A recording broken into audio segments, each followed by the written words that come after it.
Olá, me chamo Robson Constante e agora começa o meu, o teu, o nosso programa. O nome do programa é Diversidade Sem Tabu.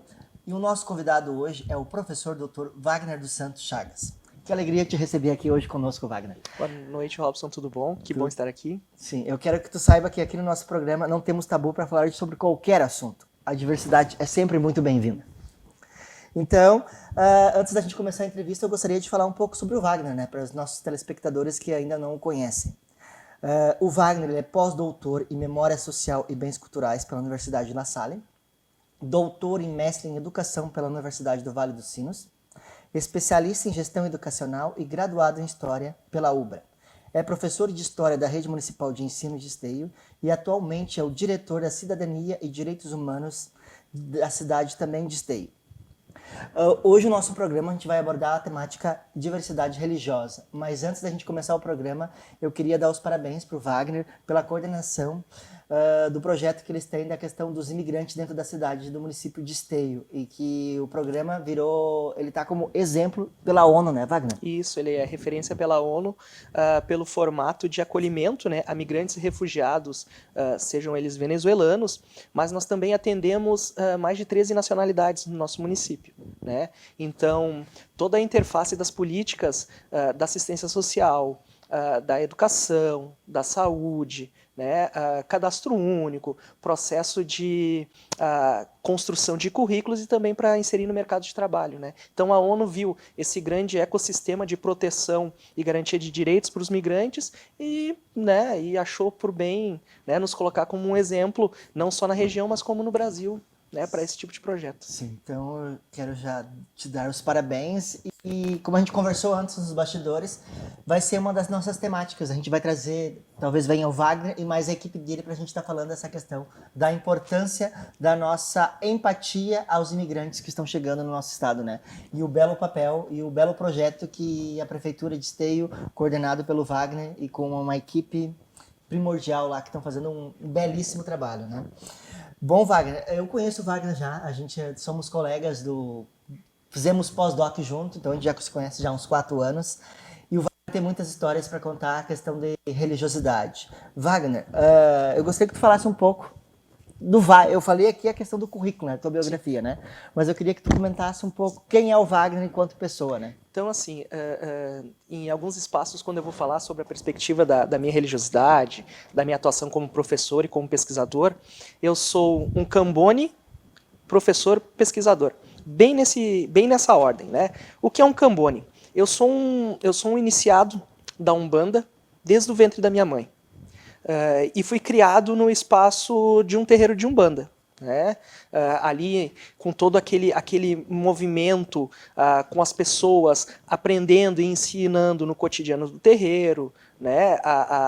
Correndo em volta do Congal, enfim, Congal é como se fosse um altar umbandista, né? E aprendendo dentro da comunidade essa questão de legitimar os outros como legítimos outros. Sim. Porque no terreiro não frequentam só pessoas umbandistas, né? Vem pessoas de vários pertencimentos religiosos, de vários pertencimentos culturais, enfim, múltiplas origens, né?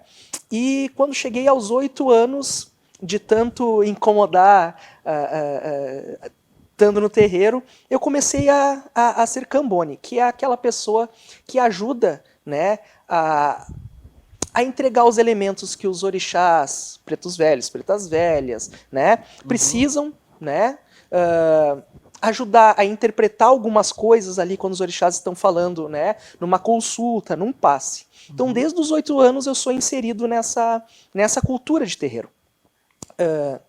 Quando eu começo a ir para a escola, né, quando eu começo a sair do terreiro, a minha mãe... Esse é um fato que me marcou, que me tocou, porque a gente sabe o quanto o preconceito às vezes é duro e que a gente, quando criança, quando já começa dentro da fase escolar, acho que é onde a gente tem os primeiros contatos, talvez que a gente saia da nossa bolha, né? E isso, a gente sai da nossa comunidade de afeto ali, né, que a gente está protegido. E a minha mãe sempre me orientava, olha, filho, quando estiver no colégio, não fala o que nós fazemos no sábado à noite. E eu olhava nossa, mas é uma contradição, me sinto tão bem, né, no terreiro ali. Até hoje eu me lembro do contato com alguns orixás, aquela amorosidade, né, em abraços, em palavras de incentivo. E por que não poderia falar na escola, né? Um dos motivos é que a minha mãe já estava me protegendo do preconceito ao qual ela sofreu, né? Desde pequenininha, lá em Rio Pardo, num terreiro de Umbanda. A minha mãe, ela teve poucos meses de escolaridade, porque devido à condição econômica da família dela, o que ela escrevia de dia, a minha avó queimava de noite para poder esquentar leite para os mais novos. E numa busca, né, não podia estar na escola, a escola não abraçava, ela acabou indo para um terreiro de Umbanda. E ali ela encontrou uma outra perspectiva de vida. Mas da mesma forma, imagina, há 60 anos atrás, uma cidade do interior, existia um preconceito frente à Umbanda e às demais religiões de matriz afro, devido à sua origem, né, ligada às populações afrodescendentes, né? Nós sabemos que no Brasil existe um processo de preconceito, de racismo e de discriminação vinculada à história, à cultura e à origem dos povos africanos que aqui vieram no período foram trazidos no período da escravidão para o nosso país. Então, ela, lembrando daquelas situações lá do passado, ela já procurava me proteger para não falar nisso na escola. E imagina, Robson, a minha convivência é uma convivência desde pequenininho inserido na diversidade religiosa. Porque eu sou um bandista que estudou na escola e na universidade, na graduação, em uma instituição luterana, depois no mestrado e doutorado numa instituição jesuíta e no pós-doutorado, onde nós nos conhecemos, numa instituição lasalista, né? Então, um terreiro de Umbanda, a religião Umbanda, ela é uma religião afro-brasileira, onde ela entrelaça vários elementos das religiosidades Banto e Yorubá, africana, né? Elementos do catolicismo popular, elementos do espiritismo, né? E dependendo da região do Brasil, ela vai inserindo outros elementos da religiosidade local, né? Então, aqui no Rio Grande do Sul, a Umbanda é muito mais africanizada, ou seja, ela tem muito mais uma presença dos elementos do batuque e do candomblé. Se tu fores subindo para a região de São Paulo, ela tem muito mais elementos do espiritismo. Se tu fores mais para a região norte e nordeste, ela tem muito mais elementos, né, da Jurema Sagrada e de religiosidades indígenas, né, nesse processo. Então, mesmo ela tentando me proteger, eu passei por algumas situações, né, na escola e na universidade, mas também não me importava, porque eu falava, eu era um dos... Na minha casa, eu acho que eu era o único que falava tão abertamente nos espaços, por esse amor, né? E por saber que era importante falar. Além da minha missão dentro do terreiro, né? Como Cambone e agora em desenvolvimento como médium, né? Ou como a gente fala, né? Como cavalo de santo. Eu também tenho essa militância e essa obrigação e essa missão nas pesquisas no qual eu desenvolvo, nas salas de aula no qual eu ministro minhas aulas de história no município de Esteio para jovens e crianças, né? E na universidade para adultos, falar sobre isso, né? Porque quando nós estamos numa sala de aula, olhando 30 pessoas sentadas na tua frente, nós estamos vendo 30 pertencimentos religiosos diferentes. Sim. E nós precisamos construir, né, espaços democráticos, espaços igualitários e espaços que favoreçam, né, a legitimação da diversidade. Porque o nosso país é diverso, é multirreligioso e é pluricultural. Sim. E eu acredito que às vezes os próprios líderes religiosos de algumas religiões, eles fomentam ainda mais a questão do ódio a outras religiões, né? Eu vejo isso no dia a dia, né? Não gosto disso. Isso não é de Deus. Tá amarrado. Ontem mesmo eu escutei essa frase, tá amarrado. Porque eu brinquei, amanhã eu vou conversar sobre a questão da religiosidade as religiosidades afro, né? Isso. Vamos tocar o tambor, porque eu gosto muito daquela pronúncia, né? Tocou o tambor, eu apareço, né? Então, eu gosto muito dessa questão. Não conheço particularmente, nunca fui num terreiro. Pretendo ir, talvez no teu, por conhecer, Ficaremos muito felizes. porque eu te enxergo como uma grande referência, principalmente porque a gente sabe que para alguns cristãos de certas religiosidades há muito preconceito, né? Eu venho da religião católica, mas eu acredito muito no espiritismo, então eu sou muito mais para o lado do espiritismo, mas por vezes eu tenho que melhorar minha questão religiosa porque eu coloco sempre à frente a pessoa que está lá na frente pregando, e no momento que tu prega alguma coisa, eu acredito que a pessoa deva seguir aquilo que ela está pregando. No momento que eu enxergo ela meio que destoando aquilo que ela prega, para mim meio que... Robson, infelizmente, muitas vezes, nós temos pessoas que estão dentro de instituições religiosas, né, como um terreiro, como um centro espírita, como uma igreja evangélica, mas elas não estão ali imbuídas de uma perspectiva religiosidade. Qualquer um desses espaços que eu citei, a igreja, o terreiro, a igreja evangélica, uma sinagoga, né, uma mesquita, ela é uma comunidade. E a comunidade, ela é diversa. E se a comunidade ela é diversa, nós vamos ter várias formas de viver e conviver, mas principalmente de conexão com o sagrado. Né? Quando as pessoas falam para mim que está amarrado, eu falo, então vamos desamarrar a partir do conhecimento. Né? Aquilo que eu tenho medo, aquilo que eu não respeito, muitas vezes é pelo desconhecimento ou por causa de uma visão mitificada daquilo que acontece, né? Infelizmente, muitas situações, muitos crimes que acontecem, né, sem explicação, eles são colocados na conta das religiões de matriz africana, falando que é feitiço, né? Infelizmente, nós temos pessoas fundamentalistas de qualquer ordem religiosa. Sim. Mas nós temos, é muito perigoso termos pessoas fundamentalistas em certos espaços, né, porque eles também são, eles criam, né, identidade, eles criam opinião pública. Né? Então, para dar um exemplo, agora no dia 20 de maio, em Minas Gerais, uma mãe teve sua filha de 14 anos tirada da guarda, né, enviada para um abrigo, porque ela, separada do seu marido, ela é um bandista. E a família do pai não queria que a menina frequentasse o terreiro.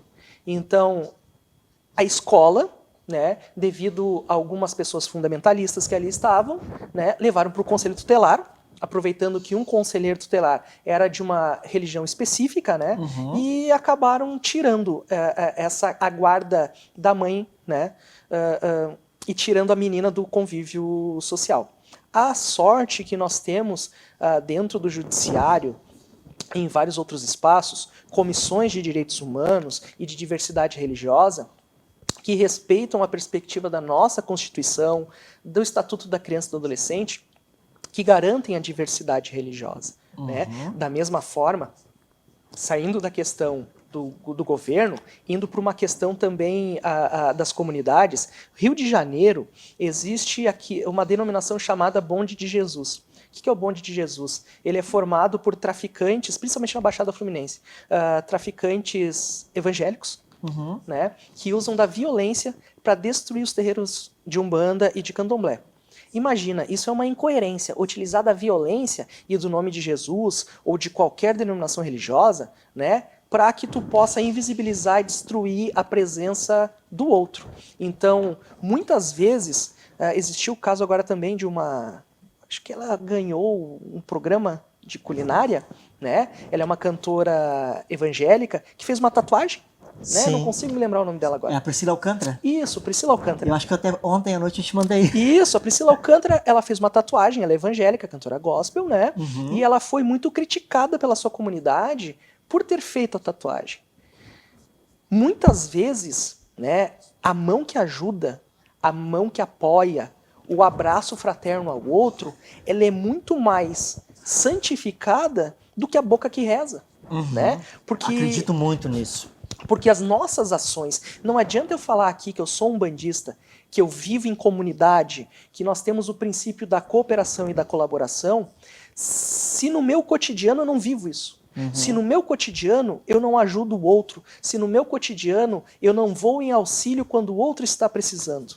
Né? Então, mais do que falar, nós precisamos viver e nós precisamos exercer a nossa religiosidade. Né? É o que eu também falo no meu dia a dia, eu digo, falar, até papagaio fala. Se tu ensinar o papagaio a orar ou a rezar, que já me disseram, não, tu não pode dizer rezar, tem que dizer orar. Eu disse, tá, conversar com Deus, a gente não briga mais sobre isso, não se discute mais sobre isso, sabe? Mas tu vê o quanto isso é rotineiro e do cotidiano, né? Que a gente tem que estar dialogando sempre, né? Claro. E nessas barreiras que se constroem, né, acabamos vivenciando guetos, né? Existem algumas denominações religiosas que acabam excluindo a presença de gays, lésbicas, né? Todas aquelas configurações que estão dentro da sigla LGBTQI+, né? Diferente de terreiros da religiosidade africana, sejam esses terreiros de Umbanda, de Candomblé, aqui no Rio Grande do Sul do Batuque, né, do Xangô, enfim, de todas essas denominações afro-brasileiras. Porque nós somos, nós somos religiões de iniciação. Sim. E essa iniciação, ela começa e ela nunca vai terminar. Só vai terminar, ou não, né, quando formos para a marcha primordial, né, de volta para os braços de Oxalá. Mas, principalmente, ser iniciado é estar aprendendo.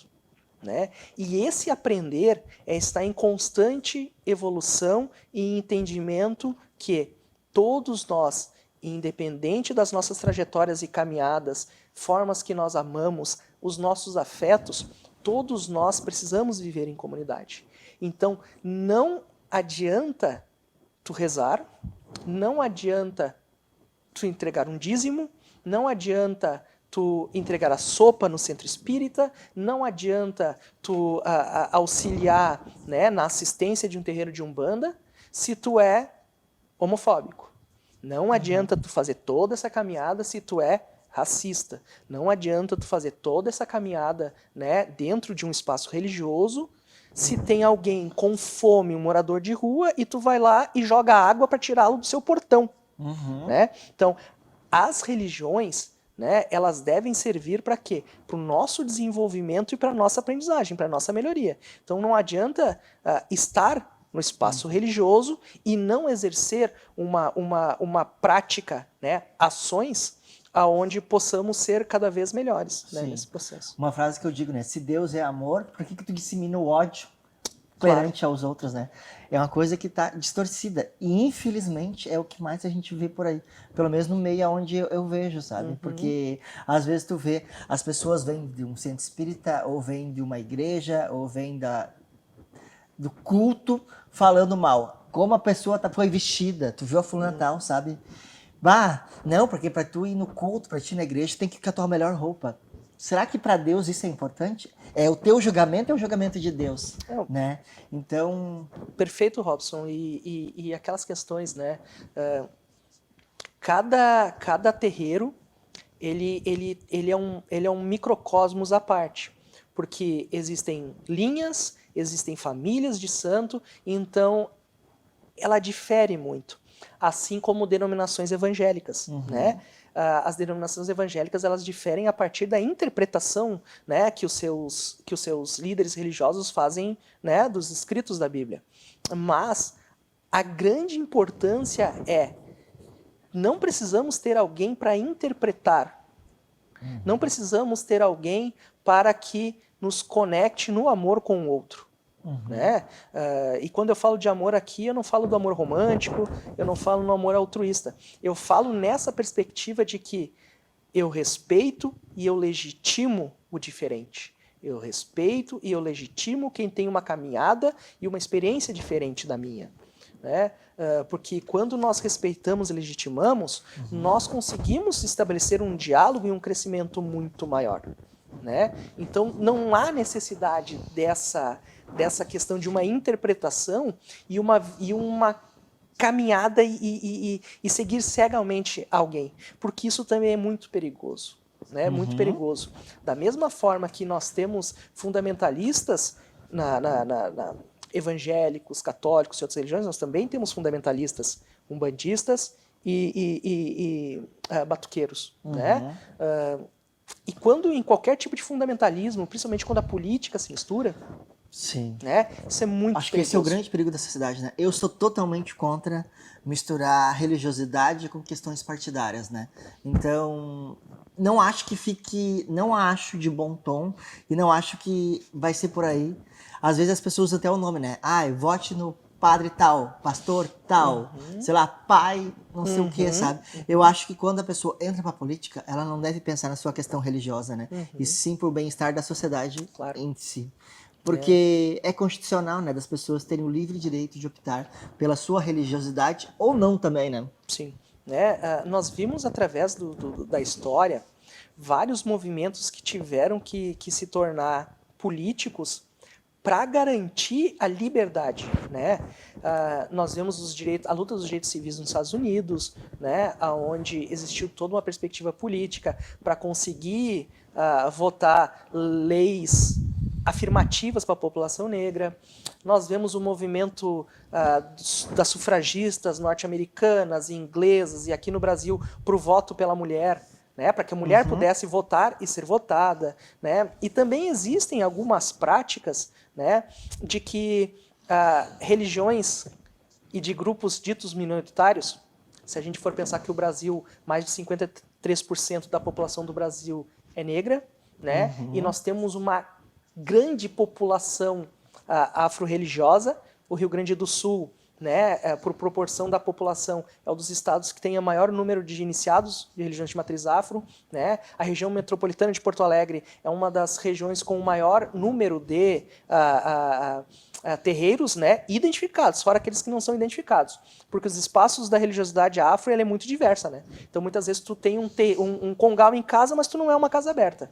Então essa perspectiva da luta política ela deve ser pensada num coletivo e não como algo para o culto de uma pessoa só, né? Não utilizar um movimento para causa própria. É como eu falo, não adianta fazer a coisa certa pelos motivos errados. Se eu estou fazendo algo para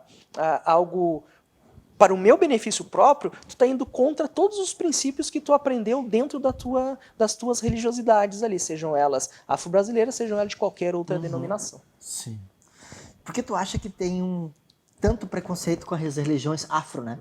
Por muito tempo foi-se, né, uma questão de até mesmo no meio político, né? Eu escutei um tempo atrás, agora não me recordo quem, que por muito tempo os evangélicos sofriam muito a questão de preconceito religioso. E agora, talvez porque estão entrando no poder, tá entrando muito forte as religiosidades afro também, né? Não sei se para isso tu... Assim, Robson, eu venho desenvolvendo pesquisas, né, durante o mestrado, durante o doutorado e agora no pós-doutorado, onde eu procuro compreender essa situação a partir da história, cultura e religiosidade africana e afro-brasileiras, né? O Brasil, desde o período colonial, ele tem como religião oficial, né, o catolicismo. E desde o período colonial existiram instrumentos e práticas para manter essa hegemonia, né, da Igreja Católica Apostólica Romana. Todos os povos africanos trazidos para cá na diáspora africana no período da escravidão, os povos indígenas, né, que se conectavam com o sagrado de uma maneira diferente, eles foram combatidos e demonizados, né? Um exemplo disso é como Exu, o candomblé, e as entidades Exus e Pombagiras na Umbanda são vistas e são demonizadas, né? Então, quando se conecta a história desses povos com uma repressão colonial, como a repressão da religiosidade, como a repressão das formas de aprender e ensinar, sejam afrodiaspóricas, sejam indígenas, né, o preconceito, o racismo e a discriminação vem forte. Preconceito, né, é aquela ideia pré-concebida sem eu conhecer o outro. Discriminação é o ato, é a ação.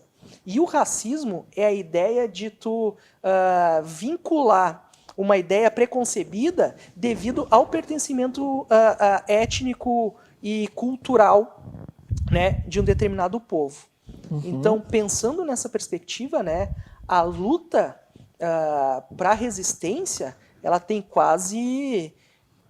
Quando se aportou o primeiro navio negreiro trazendo os primeiros africanos escravizados para o Brasil, não começou ali a opressão, e sim a luta por liberdade. Sim. Né? E essa luta por liberdade, ela vem alcançando vários espaços. Os evangélicos também sofrem a mesma situação porque se estereotipa a visão do evangélico, que é aquele que é guiado por alguém, que é aquele que não tem senso crítico, que é aquele que, né, que acaba doando tudo aquilo que ganha para enriquecer uma denominação religiosa, uma igreja evangélica específica. A minha namorada, a Lisiane Machado, ela é evangélica. E nós temos diálogos e vivemos assim de maneira muito harmoniosa no que se diz, né, sobre religião. Da mesma forma, eu sou convidado para participar de cultos, né, e eu vou visitando. Assim como nós visitamos a casa dos nossos amigos e nós não nos preocupamos com que tipo de religião que eles têm, que tipo de time que eles torcem, mesmo eles sendo colorados, a gente vai ali e respeita, né? Ou que tipo de música eles gostam, nós vamos lá e gostamos e vivemos. Da mesma forma, quando sou convidado, né, para ir para um culto evangélico, para ir para um centro espírita, para ir para num outro terreiro, né, para uma festa, para qualquer coisa, nós vamos e vivemos e convivemos. Da mesma forma, no nosso cotidiano, eu e a Lisiane procuramos conhecer, né, a religião do outro, as práticas um do outro, para que a gente possa respeitar e entender. Né? Tanto é que a gente brinca que no nosso casamento, nós vamos celebrar o nosso casamento. Né? Eu vou fazer a fala na perspectiva umbandista e ela vai fazer a fala na perspectiva evangélica. Porque não precisaremos de sacerdotes. Né? Porque o nosso compromisso é com as nossas famílias, o meu compromisso é com Oxalá e o compromisso dela é com Deus e com Jesus. Né? Falamos de línguas diferentes, né? Eu utilizando uma língua banto ou uma língua iorubá para me conectar ao meu sagrado, ela falando de uma tradição judaico-cristã para falar sobre o sagrado dela, e o que une tudo isso é o amor. Aí sim, o amor romântico. Né? E o amor pela nossa comunidade. Perfeita colocação. Wagner, a gente já está indo para fechar o nosso programa hoje, né? Então a gente sempre deixa um espaço para que o entrevistado possa deixar uma frase, alguma coisa, né, de apoio. Daqui a pouco até a questão da discriminação religiosa, né? Como combater a discriminação religiosa? Fique à vontade para... Combate da discriminação religiosa, ela sempre tem como melhor estratégia conhecimento. Quando eu conheço o outro, quando eu converso com o outro, quando eu realmente estou ali aberto para compreender a diversidade cultural, religiosa, histórica e de formas de aprender e ensinar das diversas comunidades. Quando eu conheço, eu desmistifico qualquer tipo de preconceito. Então, a estratégia é essa: conhecer, estar aberto ao diálogo, estar aberto à possibilidade de entender que vivemos num grande país, vivemos num planeta maravilhoso, onde existem 7 bilhões de pessoas, cada uma diferente da outra. Sim. E que as religiões no mundo, eles são como grandes holofotes, que iluminam a caminhada. Essa caminhada vai se dar por caminhos diversos. Sim. Mas o ponto de chegada é viver em comunidade de maneira harmoniosa, de maneira respeitosa e de maneira amorosa. Que belas palavras, Wagner. Muito obrigado por estar aqui conosco hoje. Para mim é uma grata satisfação, sempre de grande aprendizado, te escutar e te ouvir. Eu que agradeço por estar nessa experiência, fico muito feliz pelo espaço que tu está, né, comandando aqui, e entender que o teu programa ele vai ser um instrumento muito importante para o combate da discriminação racial e para o combate também de tantas outras formas de preconceito no nosso cotidiano. Obrigado, Robson, pelo convite. Eu que agradeço. Então, para fechar, eu falo a minha frase final, né? Então, de encerrar hoje. Devemos respeitar a religião do outro, assim como queremos que a nossa seja respeitada. É direito de todos acreditar ou não em Deus, né? A Constituição estipula isso. Se Deus é amor, por que pregar o ódio e a crença ao próximo? Então, por muito tempo eu escutei chuta que é macumba. Quem sabe hoje a gente diga, chuta o seu preconceito, que já passou da hora de existir, né? Então, me procurem no Instagram, @RobsonConstante, me enviem no direct sugestões, críticas para pautas, né? Porque esse programa também é teu. Então, até o próximo programa. Tchau!